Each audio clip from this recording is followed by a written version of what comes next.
Seems like this conversation keeps popping up I'd say every few months or so. We see the yellow paint conversation pop up. So apparently, FF7's Rebirth director says you need the yellow paint, basically.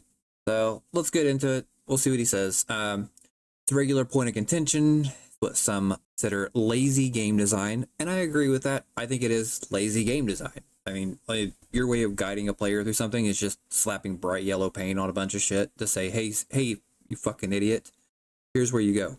There's better ways of doing it, and there's plenty of proof of that. I get there's a debate about that, whether that fits with that world or not, whether some people want it, some people don't. I think as a game, there's definitely a need for that kind of thing in a lot of ways. I think obviously different developers experiment, try different things about what works best, what fits best, the right way of doing that in their game. Now, that is just a roundabout way of saying, I don't care what other people do. This is what I'm going to do because people that play my games are idiots. That's the same way of saying, hey, this restaurant might have this on the menu, but I'm going to serve cockroach steaks at my restaurant, like it or not. That's essentially what he's saying here. It's never about the inclusion of yellow paint itself, but how egregious it is. And yes, I agree with that. It is definitely about how egregious the yellow paint is. Now, I'm going to give a good example. Obviously, FF7 does it egregiously. Uncharted 2, great game in my opinion. Love that game. But the amount of yellow paint is ridiculous. A good example of how it can be done properly is obviously, I think the first one that comes to my mind is like Elden Ring, probably. Another good example would probably be Portal, Breath of the Wild, The Witcher 3, games like that. They've all done it before. And even The Last of Us had moments where instead of putting yellow paint out there, it just like had like overgrown, like, you know, plant life or whatever that made it more like it was like an eyesore.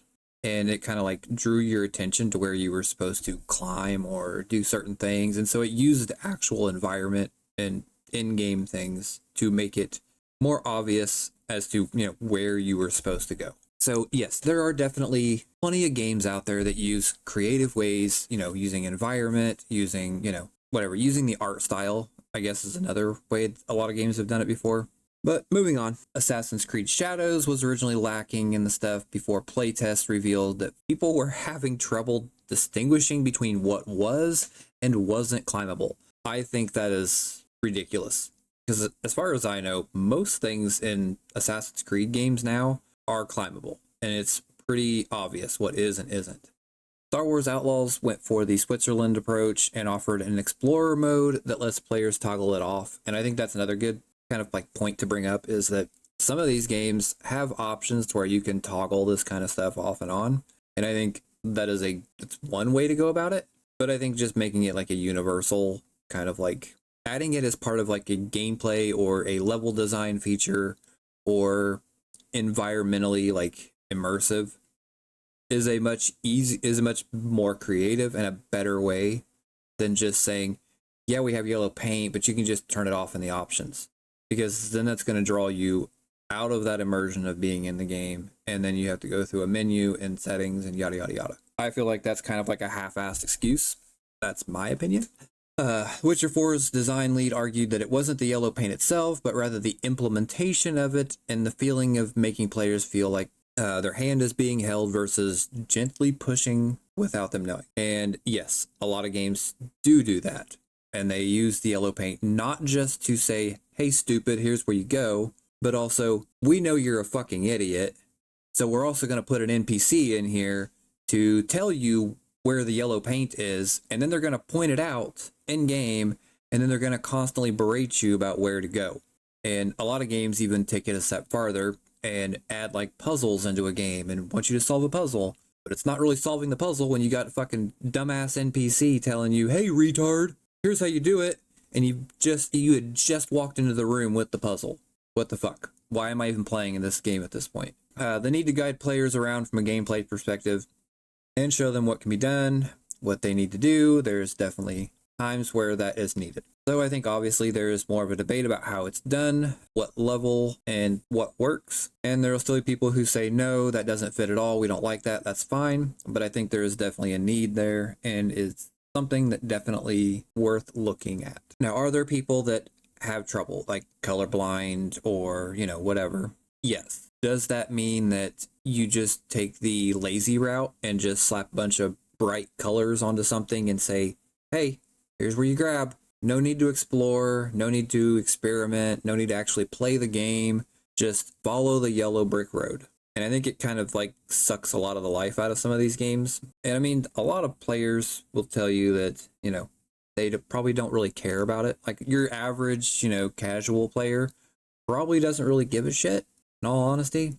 But I think a lot of people that, you know, go into it and they want an actual game, they want it to be immersed, you know, they want to enjoy their time with it. They don't want somebody to hold their hand and tell them every step of the way where to go. Because, let's be honest, most games UI anymore, or user experience, is fucking horrific. Where there's 20 million map markers and so many things on your screen telling you what to do and where to go, that it's no longer a game. It is a micromanagement of menus and UI experiences. It's ridiculous. And a lot of this isn't really confined to just video games in general. There is actually a term that Walt Disney used called a weenie, and no, I'm not making it up. It's a real thing.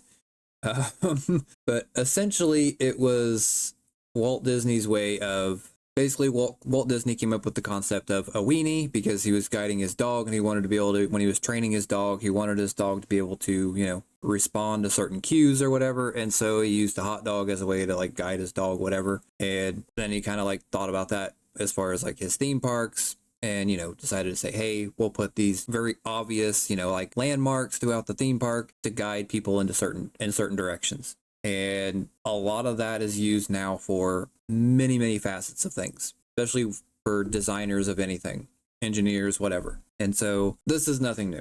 And yes, games do it to an extent, but at the same time, a lot of games don't really utilize this. They would rather just do the lazy route of painting a yellow road or have an NPC that literally just takes you places or tells you what to do every step of the way, or have some kind of like UI element that's constantly telling you where to go. It's really nothing new, and it just harkens back to, it's just laziness. You just don't want to find a creative way that's immersive and, you know, engaging for the player, and that's it. That's my take on it. I mean, you guys can let me know what you think in the comments. Do you guys think that yellow paint just needs to completely go away?